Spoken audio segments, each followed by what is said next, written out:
మీద ఈరోజు దుర్గారావు అనే టీడీపీ సానుభూతిని అరెస్ట్ చేశారు. మీరు మొదటి నుంచి ప్లాన్డ్ అటాక్ అని మీరు మొదటి నుంచి చెప్తున్నారు. ఈరోజు వాళ్ళని అరెస్ట్ చేశారు. ప్రీ ప్లాన్డ్ అటాకే. ఇప్పుడు ప్రీ ప్లాన్డ్ అటాక్ అనేదానికి రీజన్ కూడా చెప్పాము. ఎందుకు చెప్పామంటే జరిగిన పద్ధతి కానీ ఆ ఫోర్స్ ఎంత ఫోర్స్ఫుల్గా వచ్చింది అనేది కానీ అది ఇద్దరికి తగిలి కూడా అంతే ఫోర్స్ఫుల్గా తగలడం అంటే ఇట్ ఈజ్ నాట్ ఎవడో ఆకతాయి చేసిందో ఊరక గాల్లోకి విసిరిందో ఇచ్చేసిందో అది కాదనేది అక్కడ క్లియర్గా అర్థమవుతుంది. గురి పెట్టి కొట్టారు. అదృష్టవశాత్తు తప్పింది. మా అదృష్టవశాత్తు అది తప్పింది. అక్కడికి ఈయనకు తగిలి రెండవది వెల్లంపల్లి శ్రీనివాస్ కూడా తగిలింది. ఆయన కన్నుకు తగిలింది నేరుగా. ఆయనకే అంత ఫోర్స్ఫుల్గా తగిలింది అంటే జగన్మోహన్ రెడ్డి గారికి ఇంకా ఎంత గట్టిగా తగిలి ఉంటుంది. అది కొంచెం కింద అయితే ఏమయ్యేది, ఇది మేము ఎక్స్ప్రెస్ చేసింది. మేము ఎక్స్ప్రెస్ చేయడానికి ఒక సాలిడ్ రీజన్ ఉంది. అయితే దీని మీద వాళ్ళు టీడీపీ కానీ అలాగే పవన్ కళ్యాణ్ గారికి బ్యాచ్ కానీ వీళ్ళు అంటున్న మాటలు ఇదంతా డ్రామా అని అంటున్నారు. మళ్ళీ చెప్పాము, మళ్ళీ చెప్తున్నాను. ఇదే డ్రామా వాళ్ళని ఆడమని చెప్పండి. నిజంగా దూరం నుంచి రాయి పెట్టి కొట్టించుకోమండి ఎట్లుంటుందో. ఎవడైనా సరే అక్కడ నుంచి రాయి పెట్టి కొట్టించుకోవడము ఇంకోటి చేయడం అనేది సాధ్యమా? సెకండ్ థింగ్ ఆ కాన్స్టిట్యున్సీకి సంబంధించిన బోండావమో ఎవరో టార్గెట్గా పోతున్నారు, ఆయన ఇరికించాలని చూస్తున్నారు అంటారు. ఇరికించాలని చూడడం ఇది. రేపు ఎవడైనా సరే హత్య చేసిన వాడైనా నన్ను దీంట్లో ఇరికించాలనుకుంటున్నారంటే ఎట్లా కుదురుతుంది? When there is a reason, valid reason to doubt, దాని మీద ఇన్వెస్టిగేషన్లో తేలినప్పుడు దీని వెనక ఏదైనా కుట్ర ఉంది, కొట్టినవాడు ఎవరు, దాని వెనక కుట్ర ఉంది. కుట్ర ఉందని ఎందుకు అనుకుంటున్నామంటే అది సాహసం. ముఖ్యమంత్రి గారి మీద గురిపెట్టి ఒక వెపన్తోనో ఇంకో రకంగానో లేదా గట్టిగా తగిలే రకంగా సాహసం ఎవరు చేయగలరు?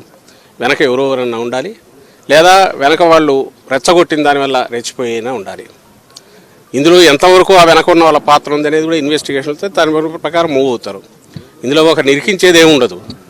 వాళ్ళు చేసి ఉంటే దొరుకుతారు, దొరికితే చట్టం పని తను చేసుకుపోతుంది, లేదు అనుకుంటే అక్కడికి ఆగుతుంది. కానీ ఒకటి ఖాయంగా కనపడేది ఏంటంటే ఇది ఒక పథకం ప్రకారం జరిగింది అనేది మేము ఏదన్నామో అది రుజువు అవుతుంది. అలా అనడానికి కూడా వ్యాలిడ్ రీజన్ మననే చెప్పాం. అలాగే మళ్ళీ చెప్తున్నాం, ఒకవేళ ఇది ఎవరైనా డ్రామాలు అనుకుంటే ఆ రోజు కత్తితో 19లో జరిగిందైనా ఈరోజు రాయితో తగిలిందైనా ఆ డ్రామా ఏదో వాళ్ళని ఎనాక్ట్ చేసి చూపమంటున్నాం. ఒకవేళ వాళ్లకు కావాలంటే దూరం నుంచి ఒకటి వేయించుకొని రాయి ఎక్కడ తగులుతుందో ఆ సాహసం చేయమనండి. తలకాయ ఉండేవాడు ఎవడైనా డ్రామాలు వేసేవాడు అర్థం చేయించుకుంటాడా?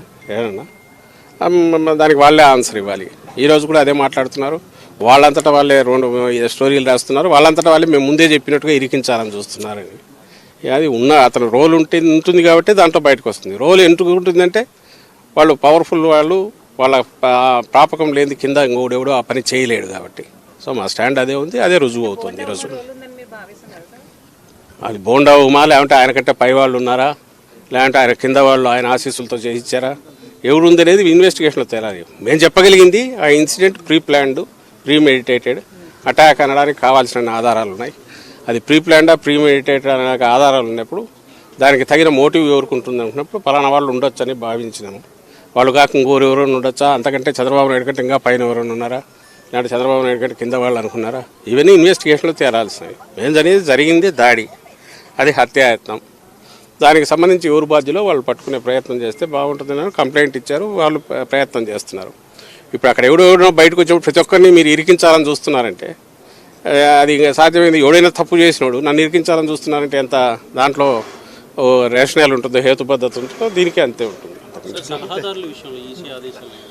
ఏమున్నాయి, మోడల్ కోడ్ అప్లై అవుతుంది అన్నారు. సో ఆ మోడల్ కోడ్ ప్రకారం ఏది అప్లై అయితే అది అవుతుంది, అంతే కదా. మంత్రులకు ఏది అప్లై అయితే క్యాబినెట్ ర్యాంక్ ఉన్న వాళ్ళకి అదే అప్లై అవుతుంది.